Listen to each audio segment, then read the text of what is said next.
கார்த்திரேவதி சீரியலில் இப்போ ஒரு எக்ஸ்ட்ரானரியான எபிசோட் வந்திருக்குன்னே சொல்லலாம். என்ன காரணம் தெரியல, பிசிஎன்ஸ் நம்ம போக மாட்டேங்குது. பார்க்குறல லைக் பண்ணிட்டு பார்த்தீங்கன்னா எனக்கு கொஞ்சம் எபிசோட் வந்து முட்டிட்டா இருக்கும். ப்ளீஸ் சப்போர்ட் பண்ணுங்கள் ஃப்ரெண்ட்ஸ். நம்ம கார்த்தி மாட்டுக்கும் சந்தோஷமாக வந்து பேசிக்கிட்டு இருக்காங்க. அத்தை விடுங்க அத்தை, அவங்க ஏதோ ஆசைப்படுறாங்க, அப்புறமேட்டு நம்ம முடிவை வந்து சொல்லிக்கலாங்கிற மாதிரி கார்த்தி வந்து சொன்னோன்னே அவங்க மாட்டுக்கு போக ஆரம்பிச்சிடுறாங்க. குடும்பமாக வந்து அதான்ப்பா நல்லா இருக்கும். நாங்கள் ஏதோ வந்து கோவப்பட்டு ஒன்று ரெண்டு வார்த்தை வந்து பேசியிருக்கலாம், அதுக்காக அவங்க இப்படியெல்லாம் முடிவெடுப்பாங்களா? நீங்கள் பேசுனதும் தப்பு தான், அவங்க மனசை மாற்ற வைக்க வேண்டியது என்னோட பொறுப்புங்கிற மாதிரி கார்த்தி வந்து சொல்லிவிட்டு அவங்கள எல்லாரையும் வந்து ஊருக்கு வந்து அனுப்பிச்சி வைக்கிறாங்க. கார்த்திகிட்ட நம்ம மயில் வாங்கின வந்து பேசுகிறாங்க. உன் கூட கூட்டணி சேர்ந்து இந்த வீட்டில் எனக்கும் நல்ல மரியாதை வந்து கிடச்சிச்சு, நம்மளும் அந்த சிலையை வந்து எடுத்துகிட்டு வந்தாச்சு. அதே மாதிரி நீ கும்பாபிஷேகமும் நம்ம குடும்பமாக சேர்ந்து ஒற்றுமையாக நடத்தி வச்சா ரொம்ப சூப்பரமாக இருக்கும்ல அப்படின்னு சொல்லும்போது, அதுக்காக தான் காத்துக்கிட்டு இருக்கேன். நீ இந்த விஷயத்தில் எப்படி செயல்பட்டியோ அதே மாதிரி செஞ்சிட்டேன்னா சகல என் மனசுக்கு ரொம்ப சந்தோஷமாக இருக்கும். சீக்கிரம் செஞ்சிரியா, உன்னை தான் எல்லாரும் வந்து மலை போல நம்பி இருக்கோங்கிற மாதிரி நம்ம மயில் வாங்கின வந்து பேசும்போது ரோஹிணி வந்து சொல்கிறாங்க, என் வீட்டுக்காரர் சொன்ன மாதிரி யாருக்கு எந்த பிரச்சனையும் வராத அளவுக்கு நீங்கள் பார்த்துக்கிட்டீங்க. அதே மாதிரி நீங்கள் அம்மாவோட மனசையும் கூடிய சீக்கிரம் வந்து மாற்றிடணும். இன்னும் என்னென்னலாம் விஷயம் வந்து தெரியிறப்ப எல்லாரையும் வீட்டை விட்டு துரத்திட்டா என்ன பண்ணுறது, எங்களுக்கு அதுவும் நினச்சி பயமாக இருக்குன்னு சொல்லி மயில் வாகனமும் ரோகிணியும் பேசிட்டு அவங்க மாட்டுக்கு ரூம்குள்ளே வந்து போகிறாங்க. நம்ம ரேவதிக்கு ஒரு சந்தேகம், எப்படி இருந்தாலும் கும்பாபிஷேகத்தை கார்த்தி நல்லபடியாக நடத்தி கொடுத்து வச்சிருவாப்புல. நடத்தி முடிச்சதுக்கப்புறமேட்டுக்கு அம்மா கிட்ட எல்லாத்தையும் சொல்லுவாங்க. சொன்னால் என்ன நடக்கும், நீ இந்த வீட்டு மாப்பிள்ளையும் கிடையாது அப்படின்னு சொன்னோன்னே நம்மளும் நம்ம புருஷனோட சேர்ந்து வெளியில் வர மாதிரி சுச்சுவேஷன் வரும். அப்படி இருக்கும்போது குழந்தைக்கு பேர் வைக்கணும்னா அம்மா என்ன சொல்லுவாங்க, ஒரு பேரும் சொல்ல மாட்டாங்க. அதுக்கப்புறமேட்டுக்கு நீ என்னோட பொண்ணே கிடையாதுன்னு சொல்லி துர்காவுக்கு என்ன நிலைமையோ அதே தான் நமக்கும். அப்படி இருக்கும்போது இப்பயே அம்மா கிட்ட என்ன பேர் வைக்கலாங்கிற விஷயத்தெல்லாம் வந்து கேட்கலாம். அம்மா எனக்கு குழந்த பிறந்துச்சுன்னா என்னம்மா பேர் வைப்ப, இப்பயே யோசிச்சு வச்சிருக்கியா?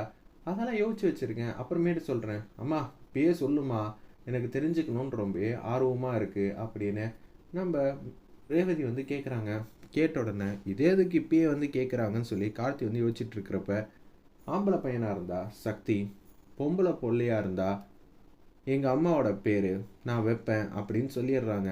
இதை கேட்ட உடனே சரிம்மான்னு சொல்லிட்டு ரூம்குள்ளே வந்து உட்காந்து யோசிச்சுட்டு இருக்கிறப்ப, என்ன சகல ரேவதி வந்து பேரம் பேத்திக்கெலாம் வந்து என்ன பேர் வைப்பீங்கன்னு கேட்குறாங்க அப்படின்னு சொல்லி கிண்டல் அடித்த உடனே, நீங்கள் வேற என்ன ஏதுன்னு எனக்கே ஒன்றும் புரியல, நான் உள்ளே போய் பார்க்குறேன்னு சொல்லிட்டு அந்த இடத்துல கார்த்தி வந்து ரூமுக்கு போகிறாங்க. நீ என்ன வந்து கேட்குற, எதுக்காக பேரம் பேத்தி பேரெல்லாம் வந்து கேட்டுட்ருக்க, அதுவும் இப்பயே அப்படின்னு சொல்லி கேட்கும்போது, என்னப்பா நீ நல்ல விதமாக சொன்னதை வந்து சாதித்து காட்டிடுவ.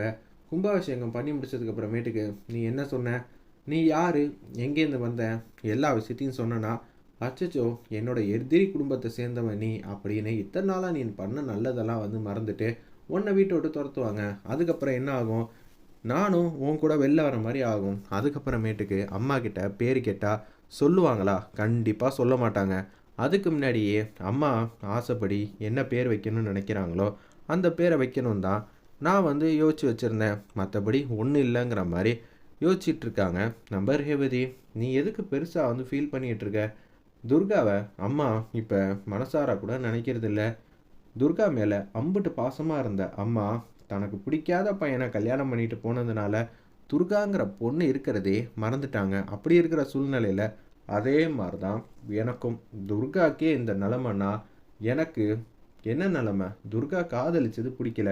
அப்படி இருக்கும்போது நீ அவங்களுக்கு வேண்டாத மாப்பிள்ள, அப்படி இருக்கிற சூழ்நிலையில் நீ எதிரி குடும்பத்தோட பையனை அம்மா தப்பாக புரிஞ்சுக்கிட்டாங்கன்னா நான் அதுக்கப்புறமேட்டுக்கு என்ன செய்ய முடியும்? அதனால தான் அம்மா கிட்ட இப்பயே என்ன பேர் வைப்பாங்கன்னு கேள்விப்பட்டேன், அது சிவகாமி சக்தின்னு சொல்லியிருக்காங்க. எனக்கு அதனால் கேட்ட வரைக்கும் சந்தோஷம்தான். எனக்கு என்ன பண்ணுறது, எங்கள் அம்மாவையும் என்னால் விட்டு கொடுக்க முடியாது, ஒன்றையும் என்னால் விட்டு கொடுக்க முடியாது. அப்படி இருக்கும்போது நான் தான் ரொம்பவே வந்து கஷ்டப்பட்டுக்கிட்டு இருக்கேன்னு ஃபீல் பண்ணிவிட்டு அப்படியே கார்த்தியை வந்து கட்டிப்பிடிக்கிறாங்க. பார்க்கவே பாவமாக இருந்துச்சுன்னே சொல்லலாம் அந்த சீன்லாம். நீ பெருசாக வந்து யோசிக்கிற, அதான் இங்கே பிரச்சனையே. எதுவாக இருந்தாலும் நீ அமைதியாக இரு, புரிஞ்சிச்சா அப்படின்னு சொல்லி கேட்கும்போது, எனக்கு நல்லாவே வந்து புரிஞ்சிச்சு. தயவு செஞ்சு என் பாசத்தை நீ எப்போ தான் ஏற்றுக்க போகிறன்னு தெரியல அப்படின்னு சொல்கிறப்ப, எல்லாத்துக்கும் நேரம் காலம் எல்லாம் இருக்குது, கூடி வரும். நீ அமைதியாக இரு. இப்போதைக்கு கொஞ்சம் தள்ளி இருக்கிறது தான் உன் வாழ்க்கைக்கும் என் வாழ்க்கைக்கும் நல்லது. ஏய், நம்ம 2 பேர் வாழ்க்கைக்கு நல்லதுன்னு சொல்லு. அதை என்ன பிரித்து பேசிக்கிட்டு இருக்க? எனக்கு புருஷன்னா அது நீ மட்டும்தான். சரியா? தேவையில்லாமல் இப்படியெல்லாம் பேசி என் மனசை கஷ்டப்பட வைக்காத அப்படின்னு சொன்னோன்னே, சரி சரி விடு, எதுவாக இருந்தாலும் பார்த்துக்கலான்னு சொல்கிறப்ப இது எல்லாத்தையும் ரோஹிணியும் மயில் வாகனமும் கேட்குறாங்க. பாவம், இவங்க 2 பேரும் படுற கஷ்டம் வெளியில் தெரிஞ்சிச்சுன்னா ரொம்ப பாவமாக தான் இருக்கும்னு சொல்லிட்டு அவங்க மட்டுக்கும் போகிறாங்க. கார்த்தி இருக்கிற பிரச்சனை மாதிரி வேறு யாருக்குமே வரவே கூடாது. ரேவதி மேலே அவர் அளவு கடந்த அன்பு பாசம் வச்சுருக்காரு. ஆனால் என்ன பண்ணுறது, இது எல்லாத்துக்கும் தடையாக இருக்கிறது எங்கள் மாமியாராக இருக்காங்கன்னு நினைக்கிறப்ப என்னால் என்ன பண்ண முடியும்னு மயில் வாகனம் ஃபீல் பண்ணிவிட்டு அப்படியே நின்றுட்டுருக்காங்க.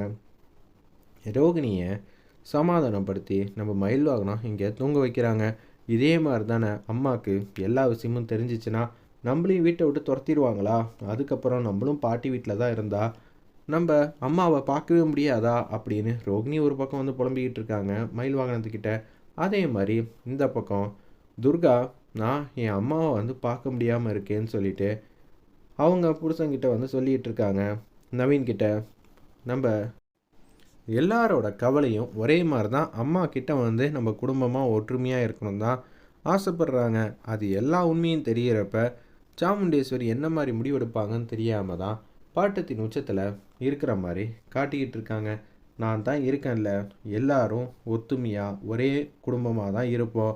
ஒரு சில விஷயம் மறைஞ்சிருக்கு, அந்த விஷயத்தை மட்டும் வெளியில் கொண்டு வந்துடலாம் அப்படின்னு சொல்லி சிவகாமி ரகசியத்தை எத்தனை நாளைக்கு தான் மூடி மறைக்க முடியும்?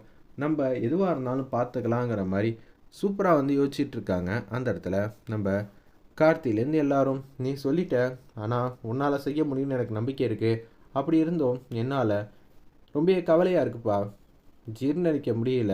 எங்கே நம்ம எல்லாரும் சேர்ந்து ஒரே குடும்பமாக இல்லாமல் பிரிஞ்சிட்டா என்ன பண்ணுறதுன்னு யோசனையாக இருக்குது. மற்றபடி ஒன்றும் இல்லைங்கிற மாதிரி சொல்லும்போது கார்த்தி சமாதானம் பண்ணி ரேவதியை தூங்க வைக்கிற மாதிரி காட்டுறாங்க. வெயிட் பண்ணி பார்ப்போம்.